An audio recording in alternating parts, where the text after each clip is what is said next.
ভারত ও বাংলাদেশের মধ্যে সম্পর্ক স্থিতিশীল হবে বলে আশা প্রকাশ করেছেন ভারতের পররাষ্ট্রমন্ত্রী এস জয়শঙ্কর। আজ শুক্রবার ভারতের লোকসভায় প্রশ্নোত্তর পর্বে তিনি এই আশাবাদ ব্যক্ত করেন।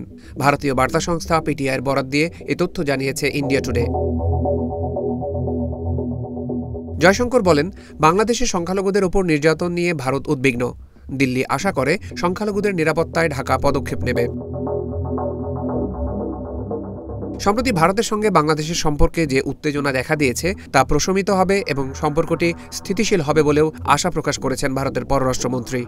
তিনি আরও বলেন, ভারত আশা করে যে বাংলাদেশের নতুন সরকার ভারতের সঙ্গে পারস্পরিকভাবে লাভজনক স্থিতিশীল একটি সম্পর্কের দিকে এগিয়ে যাবে।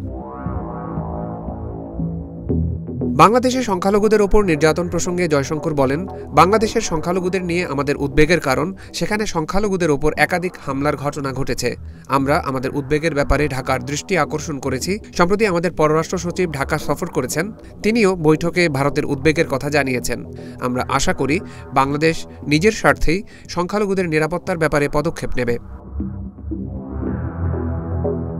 বাংলাদেশের বিভিন্ন উন্নয়ন প্রকল্পে ভারতের সহযোগিতার একটি উল্লেখযোগ্য ইতিহাস রয়েছে বলেও মন্তব্য করেছেন ভারতের পররাষ্ট্রমন্ত্রী। তিনি বলেন, প্রকৃতপক্ষে যখন আমরা প্রতিবেশী প্রথম নীতির কথা বলি তখন পাকিস্তান ও চীন বাদে প্রায় সব প্রতিবেশী দেশেই আমাদের গুরুত্বপূর্ণ উন্নয়ন প্রকল্প রয়েছে এবং বাংলাদেশের ক্ষেত্রেও এটি প্রযোজ্য।